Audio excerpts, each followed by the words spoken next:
This is Eagle Owl, and today I will be talking about the Commanders lying to Jahan Dotson. Also, A.J. Brown and DeVonta Smith won a ring.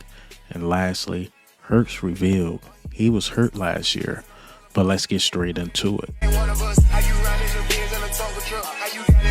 All right, man, so let's just hop straight into it. I don't want to Jahan Dotson you guys out. I know I just shot a video talking about him, but more information is coming out. The negative information, got the Cowboys fans hating. You got Washington fans hating all of a sudden he not mentally tough.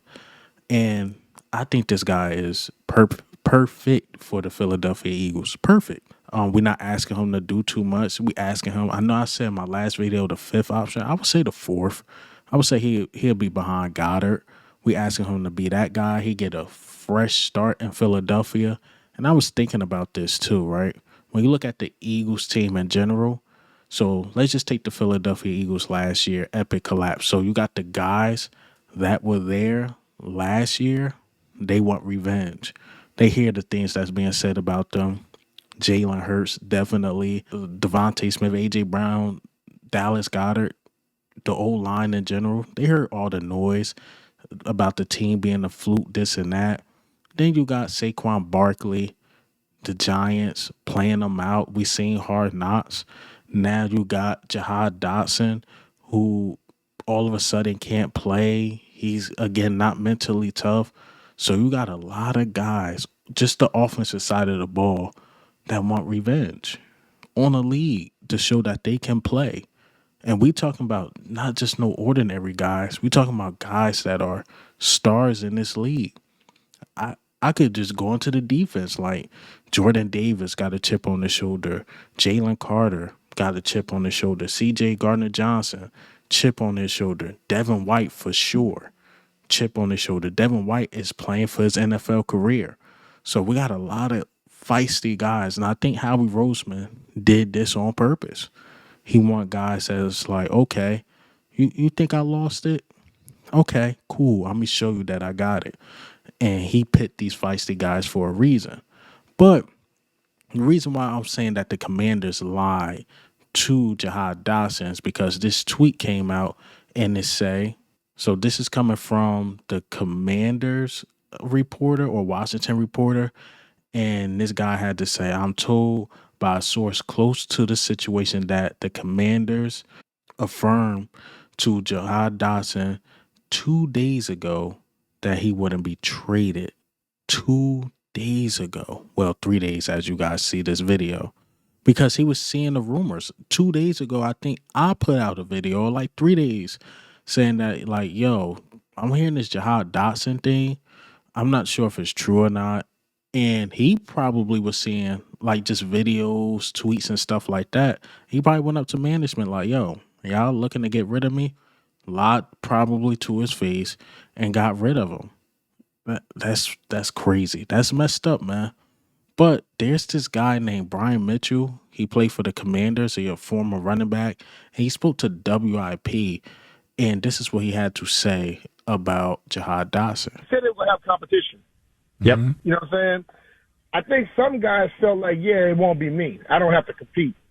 And there are some guys on this team that they're acting like they expected them to get the treatment that, I guess, Jaden Daniels got, or Terry McLaurin, or Jonathan Allen. These guys have proven what they are. And when you drop a guy second overall, he's going to be your starter. We knew it wasn't a true competition between he and Mariota, but there were some other guys who was going to have to compete, you know? And if you look at last year, they went 4-13. How many people that's guaranteed a spot on the roster? Shouldn't be many. Yeah, shouldn't be many. Shouldn't be. Yeah. So some of these guys, you know, It'd be a good teammate. Did his teammates get along with him? Well, will he be a guy to be able to fit in to the culture up here? Well, from what all I hear from reporters and teammates and everything, that he's a great guy. Okay. You know, he's cool to get along with. It's just, you know, like I have this little thing where I always say first job mentality. If you're very good at your first job, you got the right to go out there and do other stuff and act how you want to act. But when your first job starts being the best thing that you can do, then all of a sudden you got a problem. Yeah. And I think he started to slip a little bit in doing his first job. and then his body language did not look like, somebody that's like really wanted to compete. You know what I'm talking about? And then when they made this move today, I guess Dan Quinn came in and he said, we're going to compete, okay? And there are people that are moping around and there are people that are competing. If you're not going to compete, I don't think you're going to fit in Dan Quinn's system. And now he's in Philadelphia. I know one thing, he better get his mental toughness already, because if he's not mentally tough up there, if he's not playing well, they're going to let him know about it. But as I stated earlier, you watch him run routes. He can run the whole damn route tree. He has good speed. And I just thought that this year would be like that. When I look at players, first year, second year, you see a growth. The third year, you expect them to break out. And this was the third year of it. I don't know what got to him, what he expected, or something that he may have.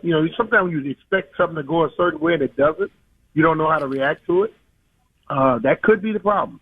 That I'm going to compete, but I'm not really going to compete. I would say this: if those things that he's saying is true, that Jahan Dotson really not mentally ready, he won't last in Philadelphia. He won't last, because if you can't handle Washington mentally, Philly is a whole different beast. And he went to Penn State. He probably grew up an Eagles fan. He know how Eagles fans get down. But I really doubt that's the case. It was probably more of, I want to get out of here. This guy's not my coach. They not running the offense I like. And it just could have been one of those. Or honestly, he probably couldn't handle the pressure of being a number 2. Probably. But we asking him to be the number 4. And we asking him, just when passes come your way, just make the catch. Because some things, I'm not going to lie, came down to the wide receiver 3 position. If Quez Watkins caught that ball in the Super Bowl, are we Super Bowl champs? Remember Quez Watkins again? Our first loss against the Commanders. He was the one that got open. He fumbled. He came up short a lot. In those games he came up short, we lost. Just simple as that. Basically, last year, we didn't have no wide receiver 3. I like Zacchaeus, but he just wasn't good enough. Ironically, Zacchaeus took Jahan Dotson's job in Washington, but he just wasn't good enough. And then we had Quez Watkins dealing with a hamstring, and he just completely lost it. So he was mentally done.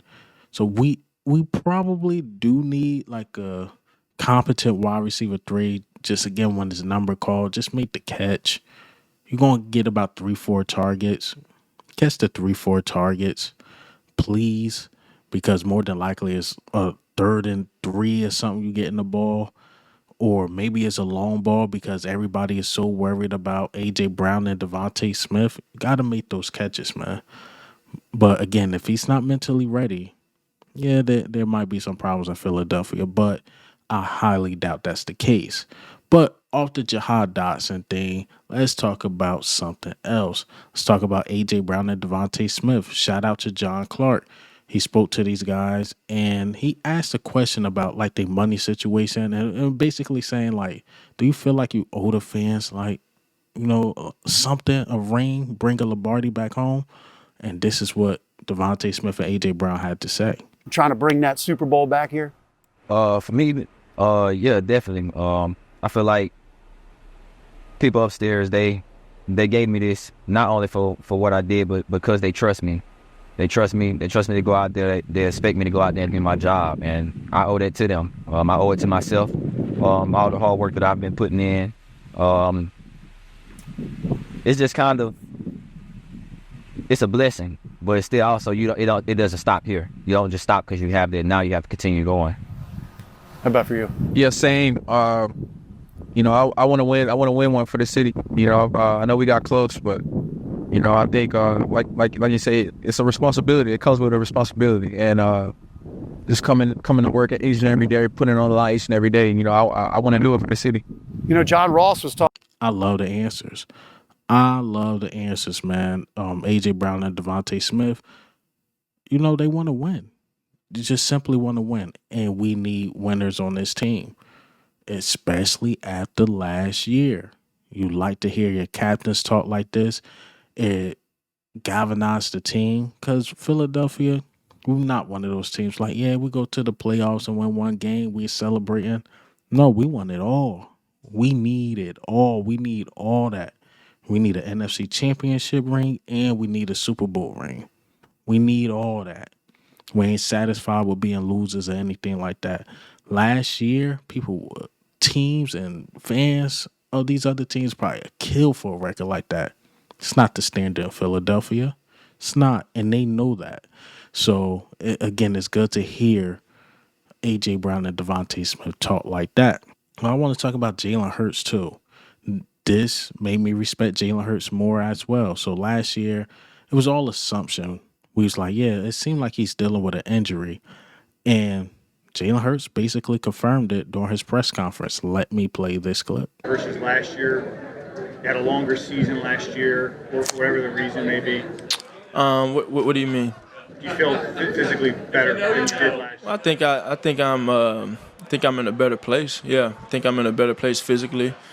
I obviously had some nicks there throughout the year that I told you guys not to ask me about. But you deal with those things, and I think all of those things have made me better. They've made me reevaluate some things, and they've allowed me to reassess, and I've been able to saturate myself in the right things. You see, he's like, yeah, the question I want y'all to ask me last year, he was hurt, and I think it happened in that Rams game. But that lets you know his mental toughness is different because he could have sat out, gave up on the team, and the play calling was bad. His run ability wasn't that great. He could have just completely gave up, but he stuck with the team through thick and thin. So I don't know how much better we would have been. Probably would have been 1 or 2 games more better, but the play calling was horrendous. And what makes me mad about that too is that we had opportunities to lock up the number 1 seed. Lots of opportunities. So imagine if we locked up the number 1 seed and we was playing good and Jalen Hurts' knee was really hurt. You could have sat him out a couple games and he just could have got ready for the playoffs. Like, remember he was dealing with the shoulder injury when he got hurt in Chicago, and you were able to sit him out a couple games, even though we lost those couple games. But that was okay because we did enough. Whereas though he just came back the last game against the Giants, and we still was able to get the number 1 seed. But we didn't have no opportunity like that last year. 2 years ago we did with Gardner Minshew, but last year we ain't had no opportunity like that. And we had plenty of opportunities to lock up the number 1 seed, but Eagles just weren't good enough. The play calling wasn't good enough. So shout out to Jalen Hurts. But hey, man, what do you think and how do you feel about the news today? Commanders line to Jahan Dotson. How we feel about that? Jalen Hurts, AJ Brown. But this is Eagle Owl. I'm up.